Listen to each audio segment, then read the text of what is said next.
Hey, what's up guys? Oke guys, di video kali ini gue akan menceritakan seluruh cerita dari film Bad Samaritan yang dirilis pada tahun 2018. Di dalam film ini bercerita tentang seorang perampok bernama Son yang berniat merampok rumah seorang pria yang sangat kaya. Akan tetapi, Son ini malah menemukan seorang wanita yang disekap di dalam rumah si pria tersebut. Ia pun mulai menyadari bahwa pria ini merupakan seorang psikopat. Hal itu pun membuat Son menjadi target berikutnya dari psikopat tersebut. Apakah Son sebagai perampok berhasil menyelamatkan wanita yang disekap, atau justru dirinya yang akan menjadi korban dari psikopat itu? Yuk kita masuk saja ke ceritanya guys.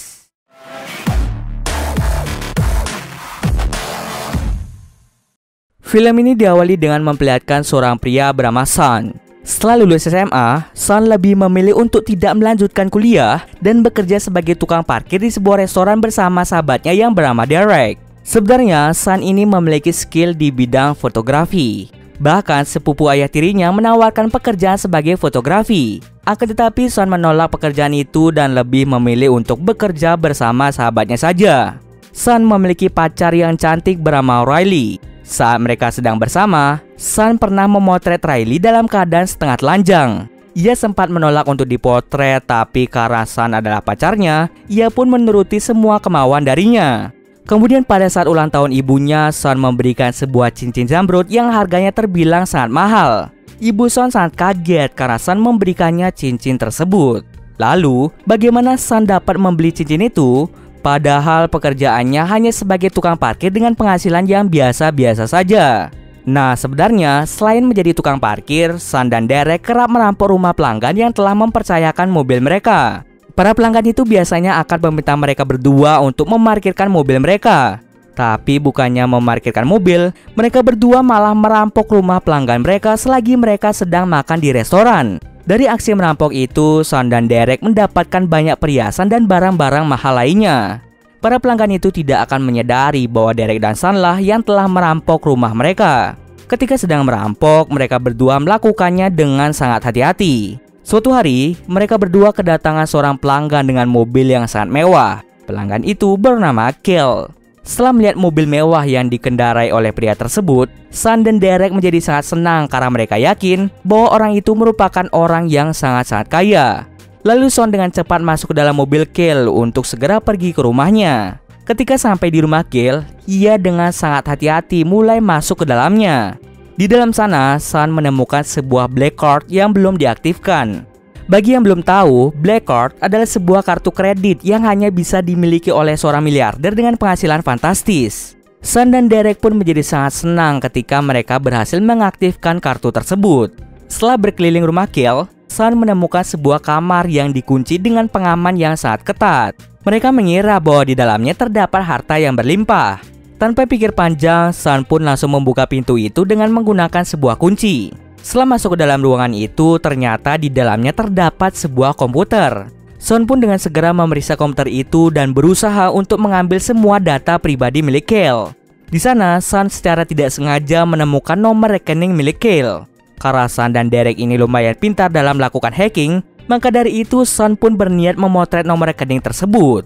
Ketika memotret nomor rekening menggunakan flash kamera, Son sangat terkejut karena ada seorang wanita di dalam ruangan itu. Wanita itu tampak seperti disiksa oleh Kel. Dengan kondisi yang diikat dengan rantai, Son pun berusaha untuk membuka rantai tersebut. Namun usahanya sia-sia karena banyaknya rantai yang mengikat wanita itu. Di saat bersamaan, Derek menelpon dan meminta Son untuk kembali dengan cepat karena Kel sudah selesai makan. Son pun menjadi sangat panik karena hal tersebut. Sebelum pergi, wanita itu meminta Son untuk membersihkan ruangan itu seperti semula karena bisa saja Kel memantau mereka dari kamera CCTV. Setelah selesai merapikan semua barang ke tempatnya, Son kembali dengan cepat untuk memberikan mobilnya kepada Kel. Son pun menceritakan pada Derek tentang wanita yang disekap di sebuah ruangan dengan kondisi yang terikat rantai.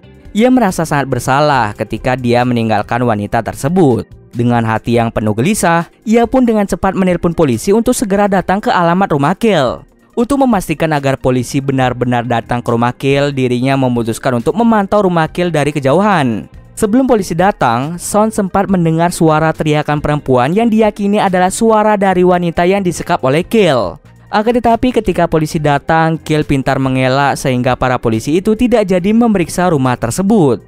Setelah polisi pergi, Kill sempat menyadari ada mobil asing di dekat rumahnya. Tetapi ia tidak memeriksanya dan lebih memilih untuk segera masuk ke dalam rumah. Sementara itu, Sean sangat takut jika dirinya akan terciduk oleh Kill. Tapi untung saja, Kill tidak memeriksa mobil yang dibawa oleh Sean. Kemudian Sean mengajak Derek untuk masuk ke dalam rumah Kill demi menyelamatkan wanita yang ia lihat tadi. Tak berselang lama, mereka pun melihat Kill pergi dari rumah itu. Melihat kesempatan itu, mereka berdua dengan cepat masuk ke dalam rumahnya. Akan tetapi ketika sampai di dalam, mereka sama sekali tidak menemukan wanita yang disekap.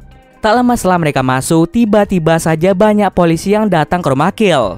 Rupanya, Kill telah menjebak mereka berdua di dalam sana. Sejak Kill melihat bahwa terdapat mobil asing, ternyata ia sadar bahwa dirinya sedang dipantau oleh seseorang. Kill sengaja keluar rumah dengan membawa wanita yang ia sekap untuk memancing mereka masuk ke dalam rumah. Nah, setelah mereka berdua masuk, Kill dengan cepat melaporkan pada polisi bahwa terjadi perampokan di rumahnya. Kemudian Kill membawa wanita itu ke sebuah kabin di tengah hutan. Ketika polisi datang mengepung rumah itu, untung saja mereka berhasil kabur melalui pintu belakang. Karena Sean sangat khawatir pada wanita itu, ia pun segera pergi ke kantor polisi untuk melaporkan tentang adanya penyekapan tersebut. Setelah selesai mendengar pernyataan Sean, polisi itu segera pergi ke rumah Kill untuk langsung memeriksanya. Namun setelah sekian lama berkeliling, polisi itu sama sekali tidak menemukan adanya tanda-tanda penyekapan. Setelah polisi itu kembali ke kantor, polisi itu dengan cepat meminta Sean untuk berhenti memberikan tuduhan palsu. Sean yang mendengar hal itu memohon kepada polisi untuk bisa menyelamatkan wanita yang sempat ia lihat di rumah Kill. Polisi itu lalu menyuruh Sean untuk pergi melaporkan kasus ini kepada FBI. Mendengar hal itu, Sean pun segera pergi ke kantor FBI untuk membuat laporan tersebut. Sean langsung menyerahkan semua data dan foto milik wanita yang disekap oleh Kill. FBI pun meminta Sean untuk menunggu agar berkas-berkasnya diperiksa lebih lanjut. Salah satu agen FBI bernama agen Fuller yang menangani kasus yang diajukan oleh Sean mendapatkan sebuah kecocokan dengan kasus lain. Ia pun kini menyelidiki berkas-berkasnya lebih lanjut. Okay, your trust fund theory tracks. Setelah melapor, Sean kesal karena FBI tidak langsung menangkap Kill. Tanpa ia ketahui, ternyata Sean diikuti oleh Kill.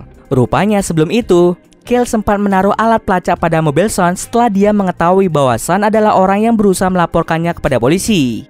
Karena alat pelacak yang ditaruh di mobil Sean, Kill pun dengan mudah mengetahui kemanapun Sean pergi. Saat Sean kembali pulang, Kill pun diam-diam mengikutinya dari belakang. Ketika Sean sedang mandi, Kill diam-diam masuk ke dalam rumahnya untuk mengambil data pribadi milik Sean.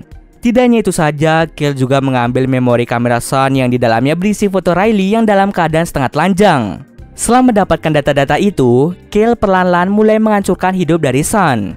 Dia sengaja menelpon bosnya Sean dengan mengadukan bahwa Sean dan Derek telah merampok di rumahnya.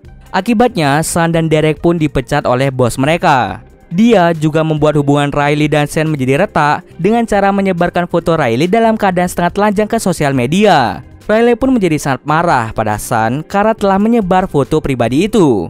Sean menjadi sangat bingung karena dirinya sama sekali tidak menyebarkan foto Riley. Sean lalu mengetahui bahwa Kill adalah satu-satunya orang yang sudah menghancurkan hidupnya. Karena ia memiliki firasat buruk, ia pun bergegas pulang ke rumah orang tuanya untuk mengecek keadaan mereka. Dan benar saja, ketika sampai di rumah orang tuanya, ayah dan ibu Sean telah dipecat dari pekerjaan mereka karena dituduh melakukan sesuatu yang tidak mereka lakukan. Kemudian Sean pun memberitahukan tentang masalahnya pada kedua orang tuanya. Sean meminta kedua orang tuanya untuk segera pergi ke tempat yang lebih aman. Ayah Sean sempat meminta Sean untuk tidak terlibat dalam masalah tersebut. Tapi, Sean bersikeras untuk menyelamatkan wanita yang sedang dalam bahaya itu. Setelah bercerita kepada orang tuanya, Sean pun pergi ke rumah Kill untuk mencari bukti-bukti kejahatan yang dilakukan oleh Kill. Sementara itu, agen Fuller telah melakukan penyelidikan tentang kasus yang dilaporkan oleh Sean. Agen Fuller menemukan bahwa wanita yang disekap oleh Kill adalah seorang wanita bernama Katie. Katie telah dilaporkan menghilang sejak 3 minggu yang lalu. Dalam penyelidikan itu, agen Fuller menemukan bahwa ada beberapa kasus yang sama seperti yang dialami Katie. Kasus-kasus itu hingga saat ini tidak bisa dipecahkan karena minimnya saksi. Agen Fuller juga mengaitkan kasus ini dengan kasus lama dari seorang bocah Valkenburg. Valkenburg adalah seorang bocah psikopat yang dulu pernah membunuh pelatihnya sendiri. Akan tetapi, agen FBI yang lain belum yakin tentang hasil penyelidikan agen Fuller. Kembali lagi ke Sun. Saat Sun dalam perjalanan ke rumah Kale, Sun mendapatkan telepon dari rumah sakit yang memberitahukan bahwa Riley mengalami tindak kekerasan dari orang yang tidak dikenal. Sun pun segera pergi ke rumah sakit untuk menemui Riley. Di sana, Sun mengakui segala kebohongan tentang pekerjaan dan memberitahu Riley bahwa kini dia diteror oleh seorang psikopat.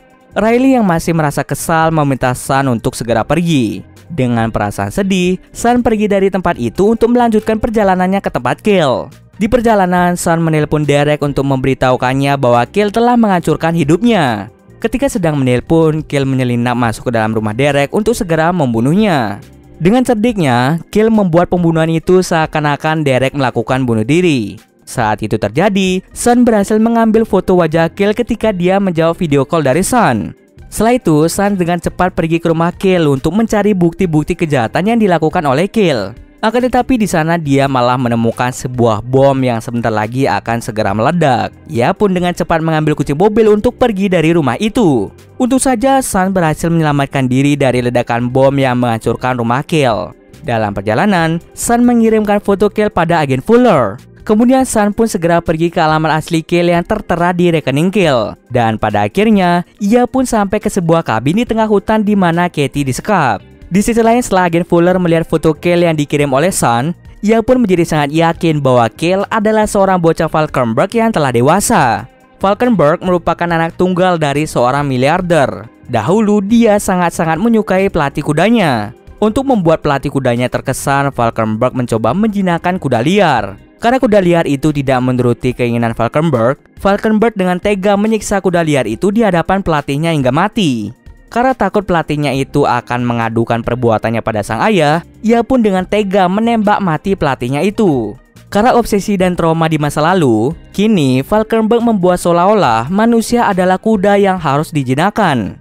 Maka dari itu Valkenburg menyekap korbannya dan memperlakukan mereka layaknya kuda liar yang harus dijinakkan. Tanpa menunda lagi, agen Fuller membawa banyak agen FBI untuk segera menangkap Valkenburg. Mereka pun langsung melacak HP Sun yang kemungkinan sedang menuju ke kediaman Valkenburg. Akan tetapi agen FBI tidak bisa masuk ke kediaman Valkenburg karena mereka harus meminta izin dari keluarga Valkenburg terlebih dahulu.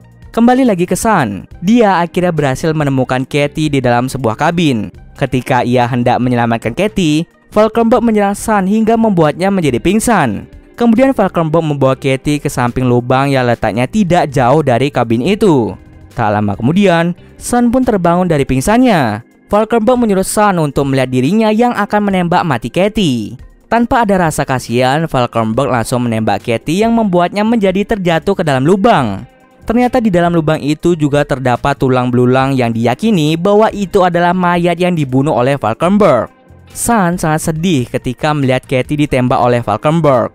Lalu Valkenburg mengatakan bahwa dirinya akan menjadikan Sun sebagai pembunuh Katie. Tanpa mereka berdua ketahui, Katie sebenarnya masih hidup. Tembakan Valkenburg hanya mengenai sedikit kulit di kepalanya. Sun pun menjadi sangat senang ketika melihat Katie yang sedang berusaha keluar dari lubang itu. Dengan cepat, Sun langsung mengalihkan perhatian Valkenburg agar dia tidak tahu bahwa Katie masih hidup. Dengan sangat hati-hati, Katie memukul Valkenburg dengan sekop hingga membuatnya menjadi terjatuh. Katie pun segera melepaskan ikatan tali yang mengikat tangan Sun. Setelah itu, terjadilah aksi kejar-kejaran antara mereka bertiga. Sun kemudian menyuruh Katie untuk menjadikannya sebagai umpan, sedangkan dirinya akan memukul Valkenburg dari balik pohon.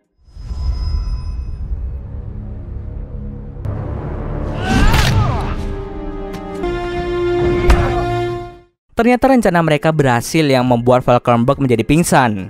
Agar Valkenburg tidak kabur, Katie dan Sun mengikat Valkenburg dan mengurungnya di dalam kabin. Beberapa saat kemudian, agen FBI datang menyelamatkan mereka berdua. Lalu, agen Fuller masuk ke dalam kabin dan menemukan Valkenburg dalam keadaan terikat seperti para korbannya. Dan cerita pun selesai. Oke, sekian dulu video kali ini. Jika ada kesalahan, gue mohon maaf. Oke, see you next video guys.